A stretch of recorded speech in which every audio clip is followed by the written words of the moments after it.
내리사랑이라는 표현이 있죠. 내리사랑의 반대는 치사랑입니다.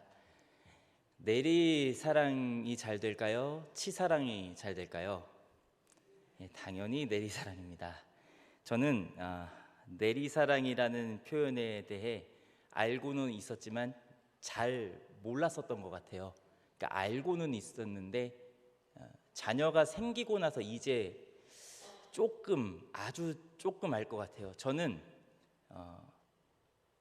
부모님의 사랑에 대해서 잘 안다고 생각했는데 전혀 몰랐다는 것을 자녀를 키우면서 알게 되는 부분이 분명히 있는 것 같아요. 예를 들어서 이런 건데요. 이제 오늘 말씀도 똑같은 주제였습니다. 그래서 아이들에게도 이렇게 좀 분위기를 환기시키는 마음으로 이 얘기를 했는데요.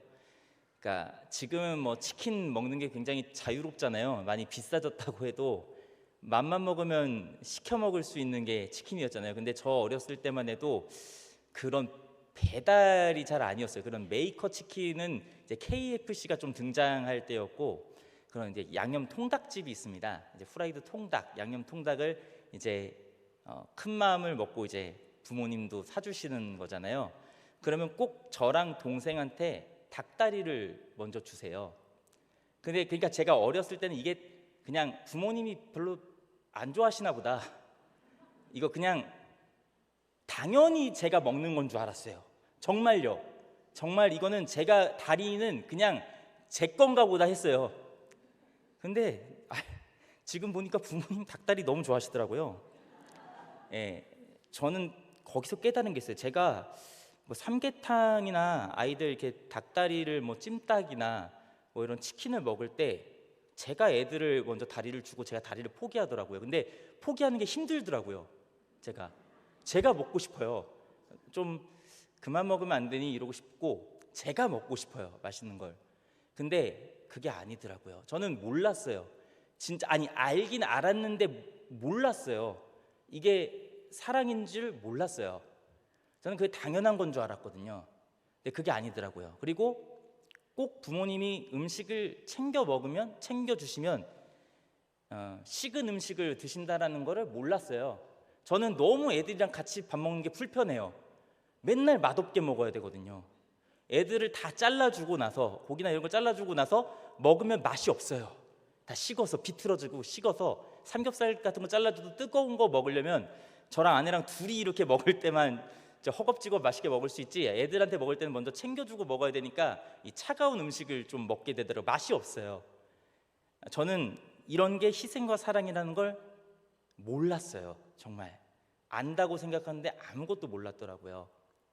그러니까 기본적으로 부모님의 정상적인 부모님이라면 이 정상적인 이 부모님의 사랑을 자녀가 이길 도리는 없다라는 것을 깨달았습니다. 본인은 아프신데 괜찮다고 하시는데 자녀가 아플 때에는 잠을 못 주무세요.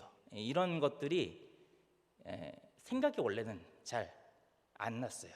근데 이런 게 점점 생각이 나는 거더라고요. 오늘 본문 말씀을 먼저 살펴보면 부모에게 순종하는 것은 옳은 것이라는 게 중요합니다. 부모님께 순종하는 거는 옳은 거예요. 옳은 거. 그래서 옳다라는 표현은 상황에 따라 변화하는 게 아니에요. 어떤 상황에서든지 자녀는 부모에게 순종하는 게 옳은 겁니다. 자녀들은 이걸 기억해야 합니다. 부모에게 순종하는 것은 선택이 아니라, 상황에 따라 바뀌는 게 아니라 언제나 해야 하는 마땅한 것이라는 것을 알아야 합니다. 이게 사람의 말인가요? 아니에요. 하나님의 계명이고 말씀이잖아요. 이걸 안다면 이 말씀이 무시가 되시겠습니까? 부모에게 순종하지 않는 것은 틀린 거예요. 잘못된 겁니다. 하나도 옳은 부분이 없어요. 어떤 경우에도 부모에게 순종하지 않는 건 정당화될 수가 없어요. 설령 자녀들이 자신의 의견이 옳다고 생각해도 부모의 말씀을 거역하는 것은 정당화될 수가 없는 거예요. 그런데 여기서 충분히 태클이 걸려올 질문들이 많아요. 자녀들에게 많겠죠? 네. 이 실제로 제가 들었던 질문인데, 제가 지금은 이제 고등부 우리 친구들과 함께 이제 사역을 같이 하고 있지만, 저는 10년 정도 넘게 유년부 사역만 했습니다. 8살에서 10살까지. 그래서 아직까지도 사실 적응 중이라고 볼 수 있어요. 네, 이제 고등부는 이제 3년째니까, 네, 10년이 11년이죠. 11년, 12년을 이제 유년부만 맡았었거든요. 그래서 이제 그 과거에 어떤 교회에서 유년부 사역을 할 때 그 교회가 아이가 잘 안 다녀요. 잘 다니다가 한 2주간 빠졌어요. 그래서 전화를 했었어요. 그래서 걱정이 돼서 물어봤어요. 요새 무슨 일 있어? 하고 물어보니까, 교회 못 와서 걱정돼서 전화했어 라고 물어보니까 애가 뭐라고 대답하냐면, 엄마가 교회 가지 말래요. 대화가 이제 거기서 아 그래 안녕 그래도 나와야지가 잘 안 나오더라고요. 근데 초짜 전도사 때라 그래도 나와야 된다 이런 말이 안 돼요. 아 그러니 그럼 부모님 좀 바꿔줄래? 이런 말이 잘 어렵더라고요. 그때만 해도 그때가 딱딱 29살 때였거든요. 그래서 이제 이럴 때는 어떻게 해야 되나, 부모님의 말씀에 순종해서 교회를 안 나오는 게 부모님을 공경하는 게 맞는 거냐, 이 질문이 던져올 수 있는 거 아니에요? 충분히? 네, 난감한 상황이죠. 그런데 오늘 말씀에서 중요한 걸 한번 보시기 바랍니다. 이 부모님께 순종하는 옳은 일을 누구 안에서 행하는 거냐? 누구 안에서 행하는 거예요? 예, 주 안에서 행하는 겁니다. 주 안에서. 굉장히 재밌는데요. 이 에베소서 5장 말미와 6장 이 초반부를 구성하는 세 가지의 관계 설정이 있어요. 첫 번째는 뭡니까? 남편과 아내의 설정입니다. 그리고 부모와 자녀 간의 관계예요. 그리고 그 다음이 뭐예요? 종과 상전의 관계입니다. 굉장히 관계성에 대해서 다 설명해 주는 거는 이 말씀이 오늘날에도 깊게 와닿는 말씀이에요. 이 남편과 아내 얼마나 큰 이슈입니까? 네, 이런 가정을 이루는 첫 단계죠. 남자와 여자가 한 몸을 이루는 게 가족의 시작이에요. 그 다음에 관계가 뭘로 이어집니까? 부모와 자녀의 관계가 생깁니다. 그리고 이제 부모든 자녀든 어디로 나가게 됩니까? 사회로 나가게 되잖아요. 그럼 거기에는 종과 상전의 관계가 있어요. 물론 지금은 상전과 노예는 없는데 월급의 노예라고 하잖아요. 네, 죄송합니다. 이건 아니고 이런 그 관계의 설정이 이렇게 딱 되어 있어요. 거기서 하나님께서 어떻게 행하는 게 옳은가에 대한 내용 중에서 이 내용이 담겨 있는 거예요. 한번 생각해 보겠습니다. 부모는 자녀를 선택할 수 있나요? 없어요. 옆집 아들이 그렇게 공부를 잘한다더라. 옆집 딸이 너무 말을 잘 듣는다더라. 그 아들 딸이 내 아들 딸입니까? 아니잖아요. 그리고 반대로 생각할 수 있어요. 어머니, 내 친구 엄마 아버지는 공부하라는 소리도 안 하는데 난 맨날 공부하는 소리라고 하고 있으니까 그 집에서 살래, 이럴 수 있나요? 거부를 해도 엄마 아빠예요. 거절을 해도 얘는 내 자식이에요. 사람이 정할 수가 없는 거예요. 이거는 어디서 정해져 있는 거라고 생각하세요? 주 안에서 정해 주신 거예요. 하나님께서 주 안에서. 그러니까 그렇습니다. 주 안에서 행하는 겁니다.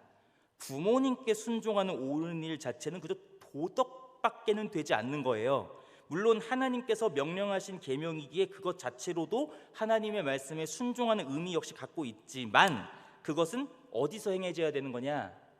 주 안에서 행해져야 되기 때문에 어떤 게 먼저입니까? 먼저는 하나님을 섬기는 게 먼저입니다. 이렇게 얘기하고 부모님의 얘기를 해야죠. 부모 말씀 듣는 거 중요한 게 하나님의 말씀이기 때문에 그렇고, 그 하나님을 우리가 섬기는 것이 가장 중요하다는 사실을 포괄적으로 그때 얘기했으면 얼마나 좋았을까라는 생각이 있습니다. 그래도 결국 그 아이가 나왔어요. 네, 얼마 전에 결혼식에서도 봤어요.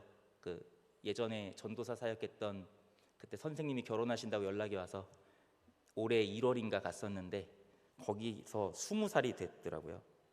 네, 그래서 만났는데 아직도 잘 다니는 게 너무 감사했습니다. 네, 근데 이 가장 중요한 하나님을 경외하는 것이 일단은 최우선입니다. 믿는 자에게는. 그리고 하나님 안에서, 주 안에서 서로 사랑하는 일이 옳은 것이듯 부모님께 순종하는 것은 부모님을 사랑하는 것과 일맥상통하는 것입니다. 어떤 말씀이든 어떤 법이건 주 안에서를 벗어나지는 못하는 거예요. 그래서 예수 그리스도의 안에서 부모님께 순종하는 것은 언제나 옳은 일인 것입니다. 이렇게 주 안에서 부모에게 순종하고 아버지 어머니를 공경하는 계명에는 큰 특징이 있어요. 바로 약속이 있다라는 것입니다. 약속이 있는 첫 계명, 하나님의 말씀을 지키고 따르는 것은 성도로서 마땅한 겁니까? 안 해도 되는 겁니까? 마땅한 거죠. 하나님의 말씀을 계명을 따르는 건 당연한 겁니다. 취사 선택할 게 아니죠. 오히려 그 말씀을 따라가지 않는 것이 이상한 일입니다. 그러므로 하나님의 말씀을 지킨다 하더라도 하나님께서 우리에게 무엇인가를 더 주고 더 잘해 주실, 복을 내려 주실 의무가 하나님께 있나요? 없나요? 없어요. 안 주셔도 돼요. 이건 당연한 거잖아요. 하나님 입장에서 부모님께 순종한 게 당연한 건데 부모님께 순종을 잘한다고 선물을 주는 건 누구 맘입니까? 자녀 맘인가요? 아니에요. 부모님의 결정이에요. 이 관계를 부모와 자녀와의 사이의 관계에서도 확실히 보여주시는 거예요. 잘 보세요. 이 계명은 지켜도 상 같은 거는 없어도 되는 거예요. 당연한 거거든요. 자녀가 부모의 말씀을 듣는 것은 옳은 거거든요. 그런데 이상하게도 10계명 중에 딴 거는 다 지키라고 하시고 아무런 상급이 없는데 딱 하나 상급이 있는 게 이 계명이에요. 부모님을 공경하라. 내 부모를 공경하라. 여기에는 어떤 약속이 있습니까? 뭐죠? 이 잘되고 장수하는 복. 한번 여쭤보겠습니다. 자녀가 잘 안 풀리길 바라시는 분 손 한번 들어보십시오. 아무도 없어요. 다 잘 되길 바라죠.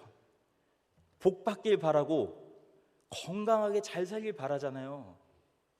근데 왜 부모 말씀에 순종하라는 걸 안 가르치세요? 이거 사람 말 아니잖아요.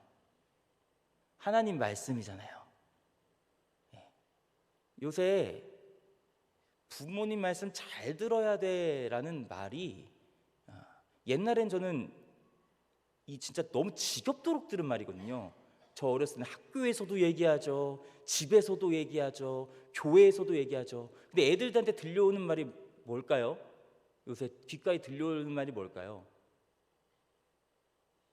그런 말이 안 들려오는 거예요. 저는 저희 아들들도 저한테 필요할 땐 존댓말을 하다가 평소엔 반말을 해요. 근데 저는 제 입장에서 이거는 너무 고루한 젊은 사람이 이렇게 빡빡하게 사냐고 말할 수도 있겠지만 저는 어렸을 때 20살 넘기 전에 아버지 어머니한테 말을 놔본 적이 없어요. 단 한순간도. 근데 어떠셨어요? 여기 어른 성도님들이 많이 계신데 어렸을 때 자녀들이 말을 놨었나요? 근데 요새는 그런 거가 그냥 프리스타일이에요. 그냥 프리스타일이 옳은 거예요? 자유로운 생활을 하게 하는 게 맞습니까? 맨날 이 프로그램 보면 요즘 아이들이 너무 귀하다 보니 너무 귀하잖아요. 지금 출산율이 0.7% 8% 그렇다는 게 1% 0.7명 프로가 아니라 0.7명 8명이라는데 한 명도 안 되니까 너무 귀하잖아요. 그러다 보니까 뭘 하냐면 이 아이를 중심으로 해서 어떻게든 이 아이의 마음만을 알아주는 거예요. 알아줘야죠. 사랑으로 품어주는 건 맞는데 잘못하면 맞는다는 걸 안 가르쳐줘요. 하나님께서 말씀하신 회초리가 없어요. 사랑의 회초리는 안 된대요. 학교에서도 체벌이 없어졌죠. 하면 큰일 나죠. 옛날에 너무 과해서 문제였어요. 근데 요새는 아예 없어서 문제입니다. 그러니까 어떤 장단에 맞춰야 되는지는 우리가 알 수 있는 재간이 없다면 말씀을 보십시오. 하나님께서 말씀하시는 게 뭔가요? 자녀가 잘 되고 복을 받는 길은 부모님을 공경하게 하는 일입니다. 신명기 5장 16절에는 이렇게 말씀하고 있어요. 내 하나님 여호와가 내게 준 땅에서 내 생명이 길고 복을 누리리라. 하나님께서 우리에게 허락하시는 지경에서 생명을 길게 하신다고 약속하십니다. 또한 하나님께서 주시는 참된 복을 누릴 것이라고 말씀하고 계신 거예요. 이 땅에서 잘되고 장수하는 것 얼마나 큰 은혜입니까? 누구나 원하는 겁니다. 이것을 누구에게 약속하십니까? 부모님께 순종하는 자들에게 약속하시는 겁니다. 하나님의 약속이에요. 하나님께서 약속하셨는데 안 지키시겠어요? 하나님이 약속을 어기시면 이 세상 누가 약속을 지킬 수 있을까요? 또한 신명기 5장 16절 초반부에는 이렇게 말씀하고 계시는데요. 너는 내 하나님 여호와께서 명령한 대로, 그렇습니다. 주 안에서 부모님께 순종하라와 일맥상통하는 말씀이 여기 있습니다. 부모님께 순종하는 것은, 부모님을 공경하는 것은 하나님의 명령입니다. 이것에 우리는 주목해야 합니다. 이 말씀은 오늘 본문 말씀인 에베소서 6장 4절의 말씀과 첨예하게 연결이 됩니다. 4절 말씀은 부모가 자녀를 교육함에 있어서 중요한 부분을 언급하고 있습니다. 오직 주의 교훈과 훈계로 양육하라. 이것이 중요합니다. 이 말씀이 그렇잖아요. 부모님께 공경하는 게 말씀으로 교육하는 거잖아요. 그러니까 모든 게 그렇습니다. 근데 이렇게 키우는 게 죄송합니다. 가능하셨나요? 저는 짧은 기간인데도 불가능하다는 걸 잘 압니다. 그렇지 않아요. 아무리 하나님의 교훈과 훈계로 양육하자고 해도 감정이 들어가요. 무조건 이놈의 시키가 들어가는 겁니다. 안 들어가세요? 하루에도 12번도 더 얘기하는 것 같은데, 승현아, 세연아, 세연아, 승현아, 이렇게 말하면 안 들어요. 안 와요. 안 와. 7, 8번을 불러도 안 와요. 저는 제 어렸을 때 한 번만 불러도 뛰어갔거든요. 아닌 것 같으세요? 저 진짜 그랬어요. 저는 지금도 존댓말을 해요. 물론 말을 되게 안 들었어요. 공부도 안 하고, 공부도 안 하고, 정말 진짜 지지로 말 안 들은 건 사실입니다. 네, 중고등학교 때 공부 안 한 것 빼고는 말 잘 들었는데 그게 말을 안 듣는 거잖아요. 그래서 부모님께 저는 효자라고, 이 정도면 괜찮다고 얘기해봤자 소용이 없는 거예요. 그거는 자녀 입장에서 지 생각입니다. 그럴 수가 없어요. 자, 우리나라에는요 기본적으로 유교 사상이 자리하고 있기 때문에 넌 내 자녀니까 내 말을 들어야 돼, 그게 맞는 거야 라는 게 밑바닥에 깔려 있어요. 기본적으로 세팅값이 그렇게 돼 있어요. 그래서 이런 생각들이 나도 모르게 자리하고 있어서 강압적이 될 때도 있고, 요새는 잘 그런 경우가 많이 없지만 옛날엔 좀 그랬었던 것 같아요. 강압적이기도 하고 자녀들과의 관계가 조금 소원할 수도 있는 그런 경우가 있었을 겁니다만, 그럼에도 불구하고 부모와 자녀 간의 관계가 잘 성립되는 경우도 많이 볼 수가 있어요. 왜냐하면 그것은 뭐가 있었을까요? 그래도 교육이 있었기 때문입니다. 말씀으로 교육하는 게 얼마나 중요하냐면요, 오늘 말씀을 함께 보면 하나님의 교훈과 훈계로 양육한다는 것은 말 그대로 하나님의 말씀대로 하나님의 말씀에 순종하도록 자녀들을 이끌어야 자녀들의 마음이 노엽게 되지 않는다는 것인데, 그에 있어서 중요한 부분이 있는 거예요. 바로 부모님께 순종하는 것은 내가 부모이기 때문에 넌 내 말에 순종해야 돼가 돼서는 안 된다라는 거예요. 바로 부모님께 순종하는 것이 하나님의 뜻, 하나님의 명령이야 라는 것을 그 아이가 안 들어도 꼭 얘기를 해야 되는 겁니다. 정확하게 듣든 말든 얘기를 해야 돼요. 정확하게 아이들에게 가르쳐줘야 됩니다. 부모의 권위가 아니라, 부모의 감정이 아니라 부모에게 권위를 주시는 하나님의 권위와 위엄을 보여야 한다는 거예요. 그렇게 하나님의 말씀의 중요성을 가르쳐서 하나님을 바라보도록 인도할 때 그 자녀들은 부모님께 순종할 뿐더러 하나님의 말씀을 따라가는 자녀로 나아갈 수 있게 될 줄로 믿습니다. 물론 제 자신도 이렇게 해야 되는데 쉽지 않은 줄을 압니다. 하지만 하나님께서 말씀하시는 것입니다. 부모에게 순종함으로 궁극적으로 깨닫게 되는 것은 바로 하나님 앞에 순종하는 삶이라는 거예요. 부모님께 순종하는 삶으로 보여주는 게 하나님께 순종하는 삶, 그거의 모형인 거예요. 그러니까 결국 이런 거예요. 하나님께 순종한다고 하면서 부모님께 순종 안 하는 건 있을 수가 없는 겁니다. 있을 수가 없는 거예요. 왜요? 부모님께 순종하라는 말이 하나님의 말씀인데요. 근데 하나님의 말씀에 순종하고 있다고요? 아니에요, 그거. 예. 저는 그러니까 목사 아들인 게 좀 문제가 많아요. 그러니까 어머니 아버지도 말씀으로만 안 가르치셨어요. 감정이 들어가요. 공부 못하고 오면 감정이 들어가요. 그렇게 도서관비 어려운데도 끊어주고 하는데 도서관 안 가고 맨날 만화책이나 빌려보고 앉아있고, 그러니까 그렇게 말을 안 듣는다고 감정적으로 얘기할 때 저도 되게 무례하죠. 에베소서를 찾아가지고 사절을 보여드리는 거야, 아버지께. 노엽게 하지 말라고. 이렇게 해서 이렇게 한 경우가 많아요. 사절 보여주면서. 그러면 이제 너는 1절하고 3절을 읽어보라고 하시죠. 1절하고 2절하고 3절을 읽어보라고. 그렇게 되면 이제 서로가 서로 간에 용서가 되지 않고 다툼이 일어나는 가정이 될 때도 있지만, 결국은 그러나 그게 아니죠. 그렇게 잘못된 적용을 하시면 안 되고, 이 하나님의 말씀에 이 권위를 가정에 세워야 된다라는 거예요. 부모로서 내 권위가 아니라 하나님께서 세워주신 권위다. 그리고 이 자녀도 하나님께서 나에게 주신 사랑해야 되는 자녀다. 양육하라고 돼 있잖아요. 책임이 있는 거예요. 대부분 문제가 있는 애들 영상에 보잖아요. 누구 문제게요? 애에게 문제가 없어요. 다 부모님 문제예요. 예. 심지어 강아지를 키우는 것도 그래요. 강아지 문제가 아니에요. 그 주인이 문제예요. 그 주인이 문제라 걔가 무는 거예요. 그런 경우가 많아요. 그러니까 그런 거예요. 그래서 이 말씀으로 양육하는 것이 서로 이게 양육하는 거고, 그리고 자녀도 그 말씀에 순종하는 거고, 이 양육과 순종의 이 기준점이 제대로 설정이 될 때 어떻게 될까요? 여러분, 자녀가 잘 되시기를 정말 바라시죠? 예, 세상 어떤 부모가 자녀가 잘 되지 않기를 바라는 부모가 있을까요?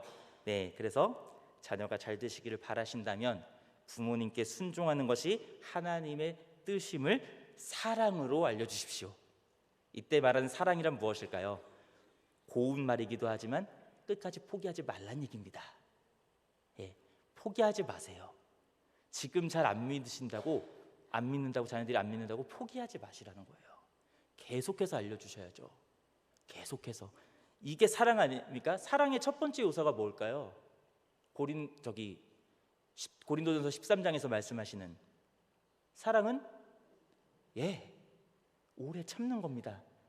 그러니까 저는 항상 통곡하는 거예요. 저는 사랑이 없구나.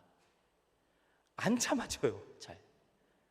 그러면은 이때 저도 기도하면서 나가겠구나. 사랑의 마음을 좀 주십시오. 하물며 자녀도 이렇게 사랑하기 힘든데 하물며 타인이겠습니까? 이웃이겠습니까? 그래서 이 하나님의 말씀에 따라가는 그 귀한 순종의 능력을 전하십시오. 그렇다면 여러분의 자녀에게 약속이 있는 첫 계명, 그 계명의 약속, 잘되고 장수하는 놀라운 하나님의 복을 받는 자녀들로 자라나게 될 줄로 믿습니다. 사랑하는 성도 여러분, 주 안에서 부모님께 순종하십시오. 이것이 옳습니다. 자녀들에게 부모님께 순종하는 것이 주 안에서 옳은 일이요 하나님께서 가르쳐 주신 생명의 법임을 전하십시오. 사는 법입니다. 그게 사는 거예요. 공부 잘하면 뭐 합니까? 돈 잘 벌면 뭐 합니까? 부모님께 순종 안 하는데 아무 소용없는 거예요. 그래서 모든 성도님들의 자녀들이 형통한 인생을 살아가기를 진심으로 기도하고 축복합니다.